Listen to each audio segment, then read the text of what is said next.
Hello friend, नमस्ते। स्वागत है मेरे चैनल में। आइए सुनते हैं शिव जी का गीत।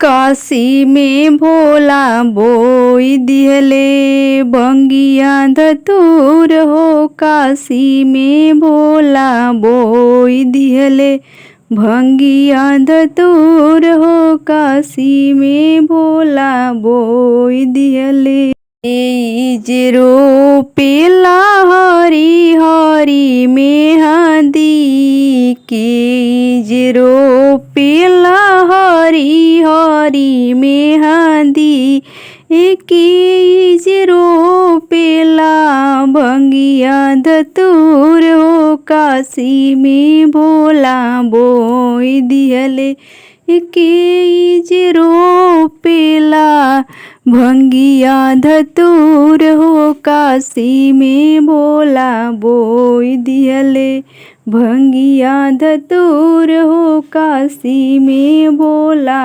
बोई दिहले पूरा जीरो पेली हरी हरी मेहंदी पूरा जीरो पेली हरी हरी मेहंदी शिवाजी रो पीले शिवाजी रो पीले भंगिया धतूर हो। काशी में भोला बोई दिहले काशी में भोला बोई दिहले भंगिया धतूर हो। काशी में भोला बोई दिहले के जैसी चेला हरी हरी मेहंदी के जैसी चेला हरी हरी मेहंदी के जैसी चेला के जैसी चेला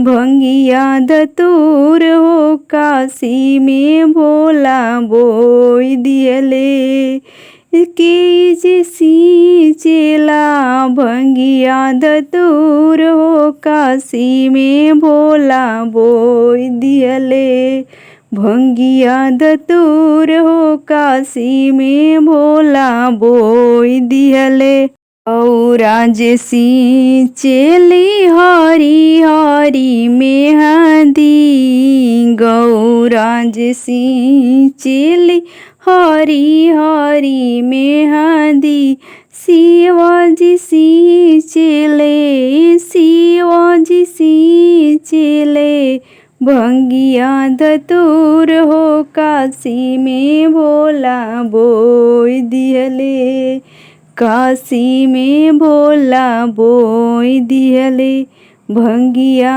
धतूर हो। काशी में भोला बोई दिहले के जे तोड़ेला हरी हरी मेहंदी के जे तोड़ेला हरी हरी मेहंदी के जे तोड़ेला भंगिया धतूर हो। काशी में भोला बोई दिहले के जे तोड़ेला भंगिया धतूर हो। काशी में भोला बोई दिहले भंगिया धतूर हो। काशी में भोला बोई दिहले पूरा जे तोड़ेली हरी हरी मेहंदी गौरा जे तोड़ेली हरी हरी मेहंदी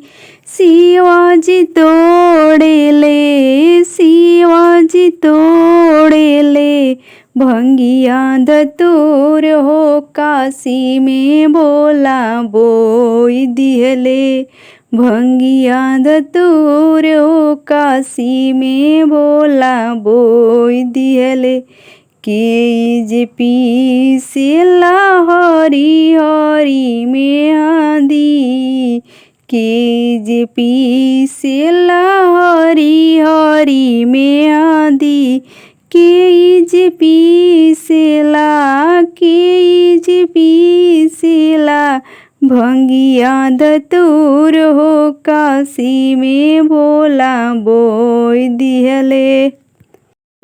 जे पीसेला भंगिया धतूर हो काशी में भोला बोई दिहले। भंगिया धतूर हो काशी में भोला बोई दिहले। गौराजी पीसेली हरी हरी मेहंदी। गौराजी पीसेली हरी हरी मेहंदी। शिवाजी पीसेले शिवाजी पीसेले। भंगिया धतूर हो काशी में भोला बोई दिहले। शिवाजी पीसेले भंगिया धतूर हो काशी में भोला बोई दिहले। भंगिया धतूर हो काशी में भोला बोई दिहले। के जे रचिला हरी हरी मेहंदी। के जे रचिला हरी हरी मेहंदी। के जे पिएला भंगिया धतूर हो काशी में भोला बोई दिहले। गौराजी रचेली हरी हरी मेहंदी। गौराजी रचेली हरी हरी मेहंदी। शिवाजी पिएले भंगिया धतूर हो काशी में भोला बोई दिहले। भंगिया धतूर हो काशी में भोला बोई दिहले।